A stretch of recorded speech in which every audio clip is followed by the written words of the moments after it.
Pemirsa, kita lanjutkan diskusi kita malam hari ini. Tadi sempat terputus dengan dari pengamat politik Pak Bahri Nurdin. Silahkan lanjutkan, Pak. Baik, terima kasih. Kita lanjut diskusi ini sebelum nanti ditanggapi oleh senior-senior saya. Baik, saya sudah sampaikan tadi. Yang pertama dalam menanggapi atau bahasa kita malam hari ini menggugat, ya, apa yang harus kita gugat tadi sepakat harusnya juga pelaksana survei harusnya tampil nih, biar kita tidak ngomongin orang di belakang sebenarnya, ya. Tapi apa boleh buat, diskusi ini Pak Gubernur harus jalan juga kan, gitu Pak Gubernur, ya. Baik, saya sudah sampaikan tadi yang pertama yang harus kita lakukan adalah bagaimana memahami survei. Ya, tapi jangan terlalu terjebak dengan metodologi dan seterusnya, karena tadi Bang Nobel sudah sampaikan ya metodologi itu ya gitu-gitu aja di akademik. Baik, nah saya ingin melihat satu slide, satu poin yang mungkin nanti bisa dimanfaatkan oleh kita semua yang baik masyarakat. Saya berharap kegiatan ini tentu tidak hanya untuk konsumsi kita yang ada di sini, tidak hanya konsumsi para tim sukses, tetapi adalah konsumsi masyarakat. Karena apa? Kita meyakini bahwa untuk mendapatkan pemimpin yang berkualitas itu harus melakukan pendidikan politik kepada masyarakat. Saya ingin katakan bahwa ya, pemimpin yang berkualitas itu didapat dari pemilih yang cerdas. Jadi tugas kita sekarang adalah mencerdaskan para pemilih. Salah satunya adalah melalui acara kita malam ini. Tepuk tangan untuk Jambi TV ya malam ini. Baik, saya ingin melangkah kepada lebih detail, yaitu misalnya adalah alasan memilih. Mengapa slide ini penting buat kita? Karena inilah yang harus kawan-kawan tim kerjakan. Ya, kalau ada sebuah nama yang tinggi, itu kenapa? Kalau ada sebuah nama yang rendah, itu kenapa? Nah, kalau kita sepakat tadi melihatnya secara positif bahwa kita harus meninggikan ya bagi yang masih rendah atau menjaga yang sudah tinggi, misalnya gini, yuk kita ngelihat satu persatu. Apa alasan masyarakat untuk memilih seseorang? Kita lihat pada slide alasan memilih yang paling tinggi, yaitu 20,3%. Yang pertama adalah orangnya perhatian pada rakyat. Oke, ini poin. Walaupun ini kita butuh penjelasan yang lebih. Perhatiannya dalam bentuk apa, ya? Tapi saya melihat, ya, banyak mengamati politik kita hari ini. Yang maju hari ini itu adalah pimpinan daerah, ya, bupati, wali kota, bahkan gubernur incumbent. Artinya sangat terukur sekali apa yang dimaksud dengan perhatian kepada rakyat. Bisa kita katakan bahwa apakah program-program mereka selama ini, selama menjabat, itu sudah memberikan perhatian kepada masyarakat atau belum? Nah, ini yang perlu kemudian kawan-kawan di tim jawab. Supaya apa? Kalau tadi kita ingin meninggikan yang rendah, ini yang harus. Bisa saja mungkin melakukan program-program dengan waktu yang masih tersisa. Gitu misalnya, ya, karena hampir semua yang ada di sini adalah kawan-kawan, yaitu di kepala daerah, gitu, bupati dan. Nah, banyak bentuk perhatian kepada rakyat ini, sangat banyak bentuknya. Nanti kawan-kawan di tim, saya rasa kawan-kawan ketua-ketua tim ini adalah yang sudah master-masternya, yang di dalam tim sukses. Sudah banyak yang mereka sukseskan, ya, para kandidat sudah tahu apa yang harus dilakukan. Kemudian yang kedua apa? Berpengalaman di pemerintahan. Nah, ini kan sebenarnya apakah masih kita ragukan? Ya, apakah masih kita ragukan beberapa kandidat yang dipilih, yang namanya dimasukkan ke dalam survei ini belum memiliki pengalaman? Tapi sebenarnya kalau kita ngelihat secara umum itu mereka sudah berpengalaman. Tetapi ingat, yang diinginkan oleh masyarakat itu yang berpengalaman yang seperti apa? Misalnya dalam hal mengatasi korupsi, dalam hal misalnya melakukan program-program kemasyarakatan, dalam hal misalnya meningkatkan pendidikan, kesehatan dan seterusnya. Masyarakat hari ini, saya ingin mengingatkan kita semua dan mengingatkan kepada kawan-kawan tim sukses, masyarakat kita hari ini sudah sangat cerdas, satu. Yang kedua, sudah sangat terbuka.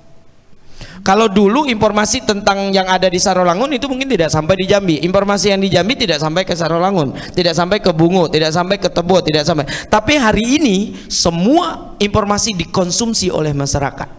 Nah, ini bisa positif, bisa negatif. Positif, kawan-kawan tim bisa hari ini menyebarluaskan hal-hal yang sudah dibangun oleh kandidat yang mereka usung. Negatifnya bisa juga itu dijadikan kemudian black campaign atau bahkan negative campaign. Thank you. Ini baru dua hal. Tapi nanti kawan-kawan saya kualat nanti dengan para senior kalau terlalu banyak ngomong. Silakan Pak Gubernur. Oke, jadi apa yang disampaikan oleh Pak Barin adalah itu supaya masyarakat itu cerdas. Jadi apa yang dilakukan oleh lembaga survei itu seperti itu pertanyaan sebenarnya. Mungkin kita beralih kepada Bung Nopri, silakan Bu. Baik, sebenarnya kalau kita berbicara tentang hasil survei kan ada dua dimensi yang menjadi tantangan lembaga survei itu. Yang pertama, membaca dinamika dukungan hari ini.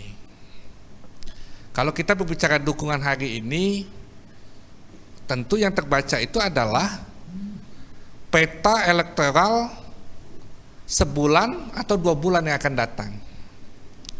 Itu sangat dinamis, sangat mungkin berubah, dan bisa diusahakan, ya kan? Jadi elektabilitas itu, popularitas itu sesuatu hal yang bisa dibentuk.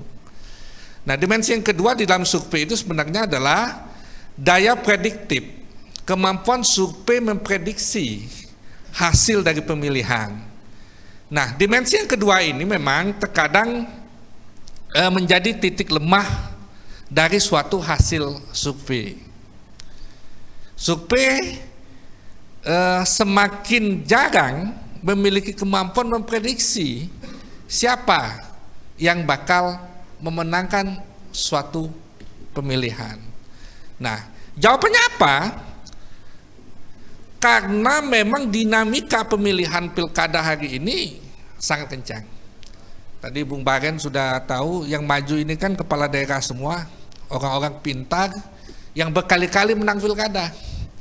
CNK 2 kali menang pilkada, Pak Haris 2 kali, ya kan, Pak Wali 2 kali, bahkan gubernur sudah hampir 3-4 kali ikut pilkada dan menang. Jadi tidak usah diajari lagi sebenarnya, ya kan, tidak usah diajari lagi. Mereka tahu trik-triknya.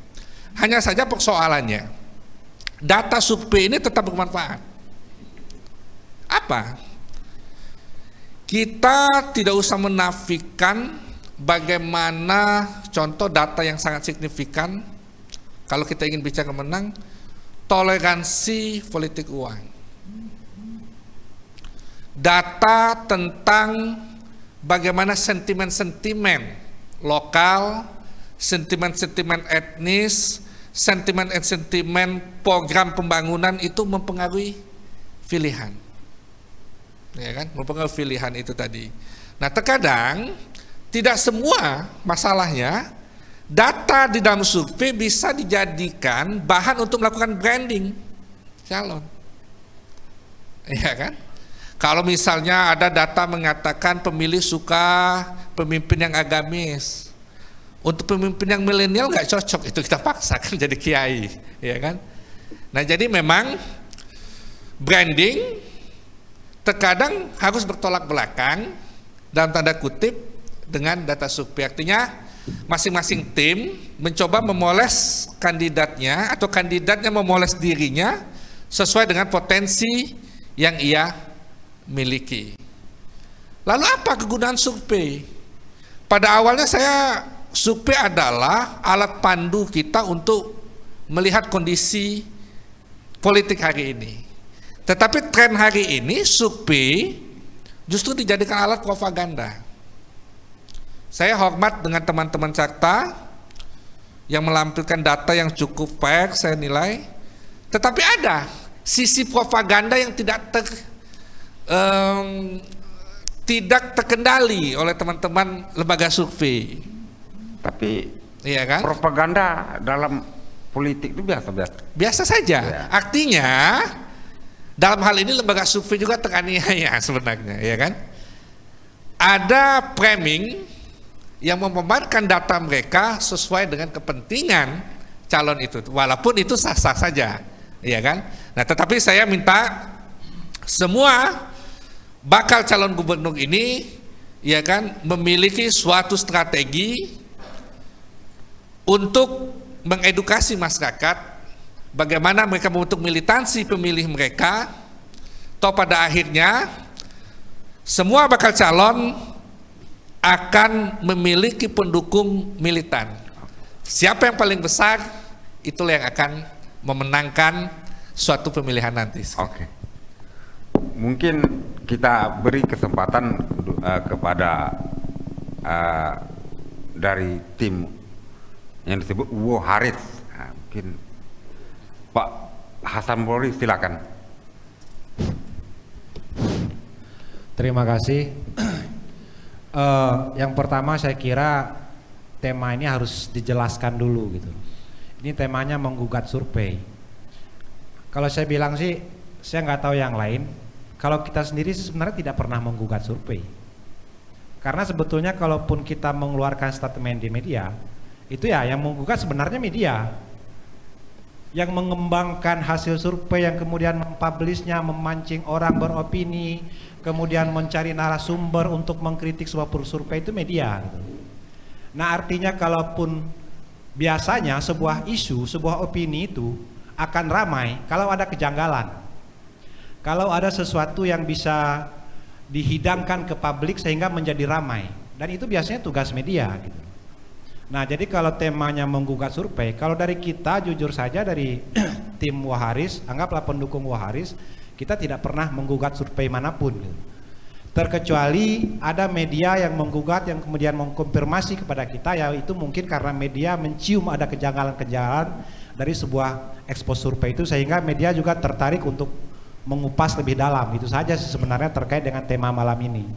Jadi jangan sampai kesan yang muncul ke publik bahwa kita ini tidak siap bertarung, kita ini tidak siap berkompetisi, kita ini tidak siap menerima masukan-masukan positif. Ini jangan sampai muncul di publik gitu. Tapi kalau media yang menganggap sebuah survei, hasil rilis survei ada kejanggalan-kejanggalan, yaitu ranahnya media gitu. Termasuk Jambi TV sebenarnya kan. Kalau Jambi TV tidak melihat survei itu sebuah kejanggalan, ada yang janggal, ada yang kurang pas, tidak mungkin televisi sekelas Jambi TV mau mengupasnya selama 1,5 jam gitu. Jadi sekali lagi kalau soal menggugat, jangan sampai muncul persepsi nanti seolah kami ini menggugat hasil survei yang dilakukan oleh lembaga manapun gitu. Kami tidak pernah menggugat itu. Kemudian yang kedua, saya kira pertarungan politik itu adalah pertarungan ide dan gagasan. Pertarungan strategi, apapun strategi, konsep politik. Kalau kita berbicara politik, yang pertama idealnya adalah salah benar, itu idealnya gitu. Tapi konteks politik kekinian kita, kita tidak lagi berbicara, akhirnya praktek di lapangan itu tidak lagi berbicara salah benar, ya kan? Kita selalu berbicara kalah menang gitu. Ini yang repot. Idealnya kita harus tetap berdiri berbicara konteksnya adalah salah dan benar gitu, benar dan salah. Sehingga apapun yang kita hasilkan dari proses sebuah politik, ya proses hasilnya pun salah dan benar gitu. Kalau kalah dan menang, yang kuat akan menginjak, yang lemah akan terinjak. Tapi kalau berbicara salah benar, yang benar dibenarkan, yang salah ya disalahkan gitu. Nah saya kira cara berpikir ini harus kita kembalikan politik pada roh aslinya gitu. Kemudian yang kedua, kita juga dalam proses ini tidak melakukan manipulasi pemikiran masyarakat kita gitu. Ini yang terpenting saya kira. Saya menangkap dari apa yang disampaikan oleh Pak Bahren sebagai pengamat politik itu. Itulah hal ideal yang harus kita lakukan gitu. Kalau kemudian ada keberhasilan, ada kebaikan yang kita poles menjadi lebih baik, itu sah. Ada program yang bisa dirasakan oleh masyarakat, kemudian ingin kita kembangkan, yang kemudian pada akhirnya nanti memunculkan kebaikan untuk orang banyak, itu sah. Yang kemudian tidak sah, tidak baik untuk masyarakat adalah sesuatu yang biasa-biasa saja, kita lihat seolah menjadi luar biasa. Ini manipulasi. Nah ini ke depan saya kira, saya tidak mengatakan siapapun. Ini adalah proses, kalau dikatakan media ini adalah media kita untuk mencerdaskan bagi semua. Ini konsep dasar yang harus kita bangun. Sehingga dalam membangun Jambi ke depan, kita betul-betul tidak lagi terjebak dalam nuansa-nuansa hayalan gitu. Ya mohon maaf, mungkin kita sudah larut dalam nuansa-nuansa hayalan sehingga tidak ada lagi penyesalan-penyesalan yang bersifat kumulatif, yang dominan penyesalannya ketimbang misalkan rasa syukurnya gitu. Ini saya kira yang penting sebagai masukan juga untuk Jambi TV ke depan untuk mengangkat tema-tema yang mencerdaskan seperti ini gitu loh. Saya kira itu, sekali lagi saya ingin klarifikasi dari tema ini. Saya tadi sebenarnya agak ragu hadir, tapi kalau udah hadir nanti agak kurang juga rasanya Bang Adri. Tambah parah. Tambah parah gitu loh kan. Seperti Carta yang melakukan survei tidak hadir, akhirnya tambah parah kan. Bisa jadi orang persepsi, oh dia takut menghadapi Bang Adri gitu loh. Dia takut mempertanggungjawabkan hasilnya akhirnya kan. Tapi sekali lagi kami ingin menegaskan, kami dari tim, anggaplah simpatisan Dr. Haji Alaris Esos, tidak pernah menggugat hasil survei manapun. Yang kemudian kalau hari ini muncul persepsi-persepsi negatif, muncul opini, muncul pertengkaran gara-gara hasil survei, saya kira itu sumbernya media gitu. Karena mungkin bisa jadi media yang melihat ada kejanggalan-kejanggalan yang kemudian mengembangkan ini, mengkonfirmasi kepada beberapa narasumber, ya sehingga muncullah di Jambi TV seolah-olah tim kami yang menggugat. Jadi sekali lagi kami tegaskan, kami tidak pernah menggugat hasil survei dan kami menghormati setiap proses keilmuan yang dijalankan oleh lembaga-lembaga yang ada. Terima kasih. Menggugat dalam arti bukan menggugat bahasa media. Ketika orang bertanya berapa sampelnya, itu udah katakan menggugat. Jadi kami melakukan ini juga mengkaji dengan bahasa media. Terima kasih. Mungkin kita lanjutkan kepada Bung Paul. Silakan. Terima kasih Pak Mutadi. Semakin malam semakin hangat. Kita perbandingan aja nih Pak Mutadi dari hasil survei. Hasil survei Idea Institute Februari 2019 itu PASA 14,7 untuk PASA. Pahrori 5,3 Februari. Survei dari mana tuh? Survei Idea Institute. Lanjut. Terus Carta Politika mengeluarkan untuk bulan November PASA 10,4, Pahrori 10,4, sementara PASA 16%. Tren kenaikan elektabilitas di sini Pahrori naik 5,1%, PASA 1,3%. Mereka di antara berdua, ini saya ngambil contoh berdua aja ya, nggak usah yang lain, karena persaingan suara ada di situ berdasarkan Carta Politika, bukan berdasarkan kami gitu kan. Si PASA ini sudah masuk kemana-mana, sampai ke desa saya, balihonya saya hitung kemarin ada 30 buah, satu desa Simpang Bebeko itu. Kalau kami belum ada melakukan itu, belum ada pembentukan tim, belum ada apa. Terus saya ambil contoh lagi, Ria Mayangsari waktu mencalon itu dari survei Idea Institute juga mengeluarkan dia berada di urutan keempat. Begitu waktu sudah pencalonan, kenyataan Ria Mayangsari adalah suara terbanyak untuk anggota DPD perwakilan Provinsi Jambi untuk pusat. Jadi hal-hal seperti ini, makanya kenapa Pak Mutadi membuat status, saya jawab di situ. Kami sangat bersyukur atas hasil survei Carta Politika. Ini lucutan bagi kami. Kami akan berbuat kemana, kami akan mengisi kekosongan di mana, kami akan gempur di mana, apakah kami harus gempur Pak Mutadi atau kemana nanti, itu akan yang kita lakukan untuk ke depan. Dan insya Allah mudah-mudahan semua ini tidak terlepas dari campur tangannya Tuhan. Kita ambil contoh aja, Pak Pahrori Umar periode pertama itu mencalon sama HBA, periode kedua apakah ditinggalkan, apakah apa namanya, tapi yang jelas berpasangan sama Zola. Alhamdulillah jadi. Dengan dua orang yang berbeda gubernur, Pak Pahrori jadi gitu. Terakhir dijadikan untuk sebagai PLT. Alhamdulillah sekarang sampai. Tergantung. Kalau Tuhan menghendaki seseorang untuk jadi, maka jadilah. Terima kasih. Mudah-mudahan nanti terpilih lagi. Ya. Mungkin kita beri kesempatan kepada Bung Adi dari tim CNRA. Tim CNRA ini cukup pergerakan luar biasa. Ya, baik. Kita kembali lagi ke pencerahan kepada masyarakat Jambi yang menonton program Kupas Habis malam ini. Jadi malam ini adalah tentang apa yang disampaikan awal tadi, menggugat hasil survei. Saya selaku tim dari Haji Cendra menyampaikan bahwa apa yang disampaikan Carta Politika itu sebenarnya sudah 2 bulan yang lalu. Muslimin juga. Makanya saya pengen juga dia hadir menjelaskan itu. Kalau kita balik back ke belakang ya, tapi sudahlah, just forget it itu bagi kami.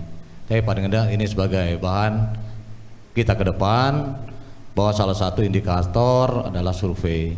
Salah satu adalah sebagai juga bagi kandidat yang maju hasil survei yang ilmiah. Maka kami dari tim Haji Cendra tidak meragukan ini lagi. Biasa-biasa saja aja lah ini. Tidak ada yang perlu kita ragukan. Apa yang kita ragukan ini? Kan pertanyaan tadi yang di awal oleh Pak Muhtadi itu, ketika hari ini Pilgub, siapakah pemenangnya? Kan itu pertanyaannya. Belum. Karena hari ini kan belum. Kalau hari ini iya, kan masih panjang. Masih by proses sampai Desember, sampai September nanti. Jadi masih panjang pergulatan tim nanti di situ. Yang penting bagi kami adalah bagaimana memanage tim, penguatan tim, baik di provinsi maupun yang di kabupaten kota. Itu yang paling perlu. Dan nanti dia inherent, dia berkorelasi, dia survei itu ketika dia sampai ke TPS. Kalau survei metodologinya dia bisa ke rumah. Kalau di TPS yang dari rumah ke TPS. Sederhana sekali itu. Jadi artinya kami tidak ragu, kami tidak takut. Artinya kami tidak takut dengan survei yang disampaikan oleh Carta Politika. Kami bisa juga hari ini kalau kami juga buat survei juga di luar Carta Politika, bisa saja Pak Cendra lebih tinggi.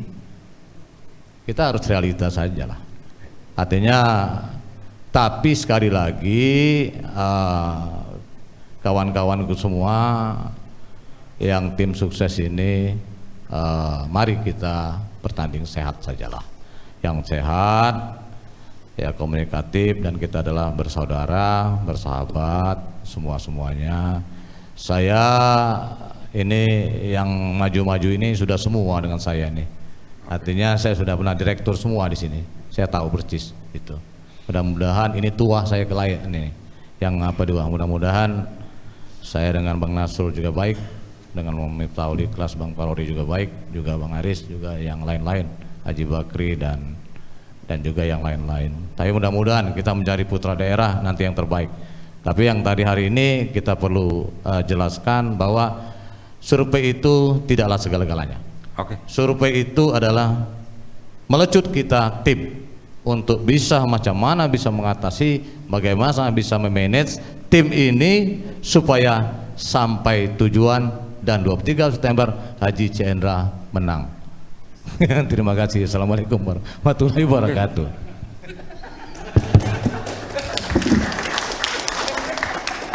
Kita berikan kesempatan pada Nasrul.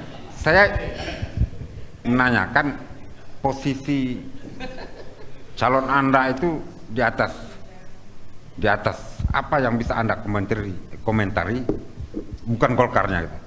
Ya, masalah ini aja. Kebetulan Golkar aja itu. Pertanyaannya sebenarnya normatif lah.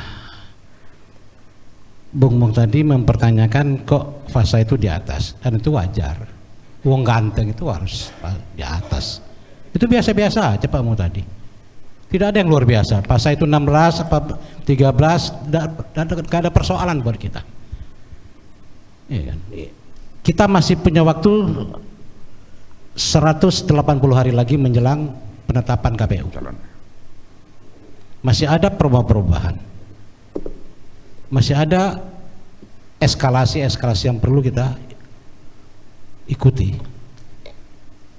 Yang penting malam ini ada pepatah mengatakan buruk rupa cermin jangan dipecah gitu loh.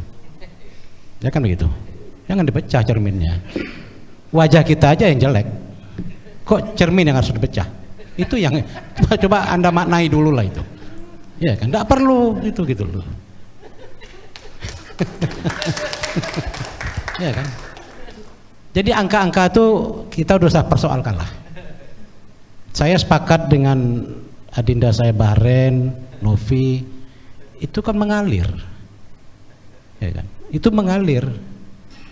Terakhir adinda Adri mengatakan CE, itu juga bagus gitu loh, itu bagus.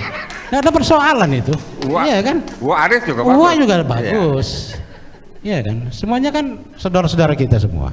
Masuk semua gitu. Masuk barang itu persoalan. Barangkali masih ada waktu.